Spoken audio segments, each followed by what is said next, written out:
सभी योग साधकों को नमस्ते।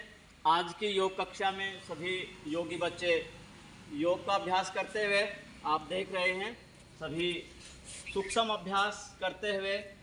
और आज की इस योग कक्षा में हम आसन लेकर के आ रहे हैं, बहुत ही विशेष आसन पद्मासन।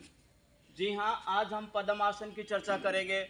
जितने भी योग के जितने भी हमारे ग्रंथ हैं उनमें पद्मासन विशेष चर्चा में रहा है, उसका विशेष स्थान है। योगासन में पद्मासन करना और पद्मासन के साथ ध्यान करना, प्राणायाम करना, पूजा करना, ये पद्मासन की विशेषता है। तो सबसे पहले हम जानेंगे पद्मासन करने का सही सरल आसान तरीका क्या है, किन लोगों को पद्मासन नहीं करना चाहिए और पद्मासन के क्या क्या लाभ हैं। पद्मासन केवल रोगों से मुक्ति का ही एक आसन नहीं है, अपितु हमारे पूरे शरीर को संतुलित करने में, हमारे शरीर की प्राण वायु को बैलेंस करने में और हमारे जो अलग अलग चक्र हैं उनको संतुलित करने के लिए, ऊर्जा को गति देने के लिए विशेष आसन है। तो आइए हम देखते हैं पद्मासन करने का जो सही तरीका है। हमारे साथ में योगार्थी विद्यार्थी सभी योग के लिए तैयार हैं। आप देखेंगे सबसे पहली पंक्ति में महक, क्रिश और कशिश, ये तीनों विद्यार्थी आगे आज पद्मासन का नेतृत्व कर रहे हैं। तो सबसे पहले अपने दाएं पैर को मोड़ेंगे, सभी दायां पैर मोड़ेंगे। दायां पैर मोड़ने से पहले अपने इस पैर को ढीला छोड़ देंगे और पकड़ेंगे इसको इधर से और आगे लेकर के जाएंगे।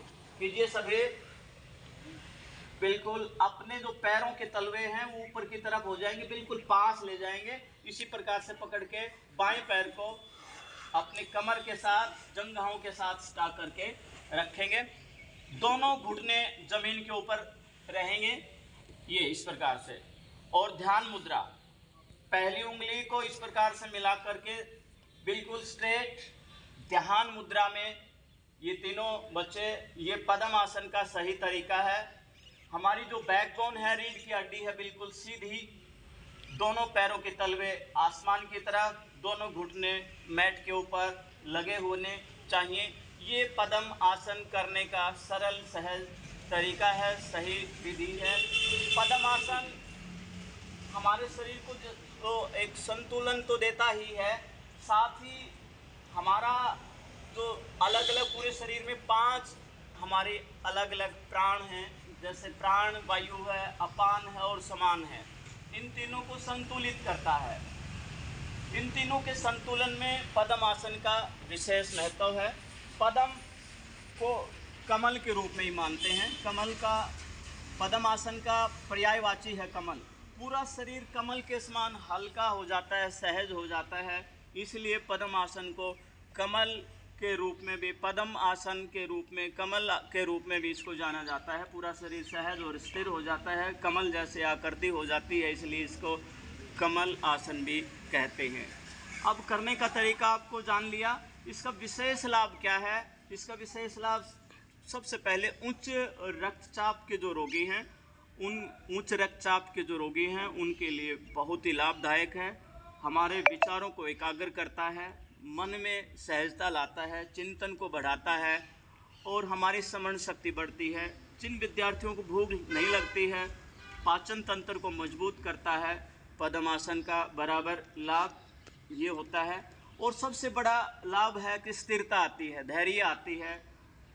कोई भी हम आसन के साथ प्राणायाम करते हैं तो प्राणायाम के लिए पद्मासन लगा करके प्राणायाम करना विशेष उपयोगी है। जब हम पूजा अर्चना करते हैं, मेडिटेशन करते हैं, तब भी हमारा जो पद्मासन है उसमें लाभदायक होता है। सबसे बड़ी बात यह है कि पद्मासन में पूरे शरीर की जो ऊर्जा है, उस ऊर्जा को ऊर्ध्वगामी करने में, उसको गतिशील करने में पद्मासन का विशेष लाभ है। अगर हम हमारे शरीर की ऊर्जा की बात करें तो पूरा जो हमारा जो शरीर है, हमारी जो बैकबोन है, रीढ़ की हड्डी है, उसमें अलग अलग प्रकार से 7 चक्र हैं। उन 7 चक्रों को संतुलित करके, चक्र जैसे पहिया होता है, तो ऐसे ही पूरे शरीर की जो ऊर्जा है पूरे शरीर में प्रवाहित रहती है। पद्मासन के लगातार अभ्यास से हमारे सातों चक्र हैं वो गतिशील होते हैं और हमारी जो ऊर्जा है वह ऊर्जा ऊपर की तरफ गतिवान होती है और शरीर है स्फूर्ति वाला ऊर्जावान होता है। तो सबसे पहले हमारा जो मूलाधार है, हमारी जो रीढ़ की हड्डी है उसका नीचे का जो हिस्सा है वो मूलाधार है। मूलाधार, आप इधर मुँह करें, एक बार इधर मुँह कर लीजिए, इधर मुँह करें। मूलाधार हमारी रीढ़ की हड्डी का सबसे नीचे का जो भाग है वो मूलाधार, यह लाल कमल का प्रतीक है जो धैर्य का स्थिरता का प्रतीक है। इसमें विशेष लाभ होता है। दूसरा जो हमारा चक्र है स्वादिष्टान चक्र, जो कि हमारी नाभि से 4 अंगुल नीचे का जो हिस्सा है वह स्वादिष्टान चक्र होता है। स्वादिष्टान चक्र है वह नारंगी रंग का होता है जो कि हमारी कल्पना शक्ति का, हमारी कला का प्रतीक है। तीसरा जो महत्वपूर्ण जो चक्र है जो पद्मासन करने से उसमें विशेष लाभ होता है वह मणिपुर चक्र है। हमारी जो नाभि है, नाभि का जो चक्र है उसको मणिपुर चक्र बोलते हैं। पद्मासन के लगातार अभ्यास करने से हमारा जो मणिपुर चक्र है वो गतिवान होता है, सक्रिय होता है और यह पीले रंग का प्रतीक होता है। इससे अगला जो चक्र है वह चक्र होता है हमारा अनहद चक्र, जिसको हम हृदय चक्र भी बोलते हैं। पूरे शरीर के बीच का जो केंद्र होता है वो अनहद चक्र होता है। अनहद चक्र जब गतिवान होता है, ऊर्जावान होता है, तो हमारा हृदय करुणा से, सहयोग से, ममता से, संवेदना से भर जाता है। तो हमारे अंदर जो मानवीय संवेदना को प्रेरित करने वाला है वो हमारा अनहद चक्र है, जिसको हम हृदय चक्र भी बोलते हैं। ये हमारे बीच में दोनों शत्रुओं के बीच का जो क्षेत्र होता है ये अनहद चक्र के नाम से जानते हैं, तो उसमें भी इसका विशेष लाभ होता है। अगला जो हमारा जो चक्र है वो मणिपुर चक्र, जो कंठ का जो हिस्सा है मणिपुर चक्र। मणिपुर चक्र में विशेष लाभ क्या है कि हमारी जो आवाज़ है वो मधुरता होती है, हम जो अभिव्यक्त करते हैं वो उसका एक प्रभावशाली बनता है। तो मणिपुर चक्र है वह भी इसे विशेष रूप से लाभ होता है। अगला जो चक्र है हमारा आज्ञा चक्र, जिसको हम थर्ड आई के रूप में बोलते हैं, दोनों आंखों के बीच में, जिसको भ्रकुटी बोलते हैं, जहाँ जहाँ हम ध्यान लगाते हैं तो ये गतिशील होता है, ऊर्जावान होता है पद्मासन के करने से। तो आज्ञा चक्र, जिसको थर्ड आई भी बोलते हैं, जो हमारे अंदर आध्यात्मिक शक्ति को, एकाग्रता को और ध्यान को बढ़ाने वाला है। तो इसमें भी हमारे आज्ञा चक्र में भी लाभ होता है। आज्ञा चक्र है ये बैंगनी रंग का प्रतीक होता है और जो हमारा अनहद चक्र है वो हरे कमल का प्रतीक होता है। सातवां जो चक्र है जिसको सहस्त्रार चक्र बोलते हैं, जो हमारी चोटी के आसपास का जो क्षेत्र है ये सहस्त्रार चक्र होता है। यह सफ़ेद और बैंगनी कमल का प्रतीक होता है। यह हमारी आध्यात्मिक जो शक्ति है, जो हमारा ध्यान को आगे बढ़ाती है, पूरे शरीर की ऊर्जा का प्रतीक है सहस्त्रार चक्र। कहने का अभिप्राय यह है कि पद्मासन एक है, लाभ अनेक हैं। हमारे सातों चक्रों को ऊर्जावान करता है, शरीर को स्थिरता देता है, ऊर्जा को बढ़ावा देने वाला है, सहजता स्थिरता लाता है, मन में एक शांत और हमारे मन को एकदम सहज करता है, एकदम पूरा शरीर है वह लचीला होता है। तो हम मिलकर के प्रतिदिन पद्मासन करें। पद्मासन का पूरक आसन क्या है? पैरों को सीधा करेंगे, अभी इसका पूरक आसन के रूप में देखेंगे, पैर सीधे करेंगे सभी।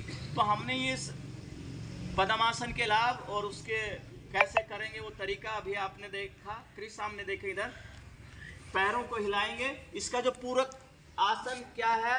बटरफ्लाई करेंगे, बटरफ्लाई करें सभी।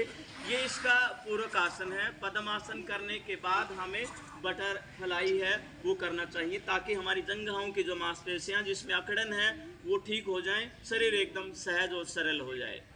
किन को नहीं करना चाहिए पद्मासन, इसका भी आप ध्यान रखें। पद्मासन जिनके घुटनों में दर्द है, टखनों में पेन है, वो कभी भी पद्मासन न करें, या जब आप सहज हों तो पद्मासन करें। हर प्रकार के, चाहे बच्चा बूढ़ा जवान, सभी करें इसको एक समान, सभी को लाभ देने वाला है। तो आज हमने एक विशेष आसन जो कि प्राणायाम में भी, ध्यान में भी काम आता है और बहुत सारे लाभ हमारे लिए लेके आता है, जो हमारे ऊर्जा के जो केंद्र हैं, हमारे सातों चक्रों को जागृत करने वाला है। पद्मासन की हमने चर्चा की। तो आप लगातार हमारी योग कक्षा से जुड़ते रहिए। आज के लिए इतना ही, इंतजार कीजिए कल तक। सभी को नमस्ते जी।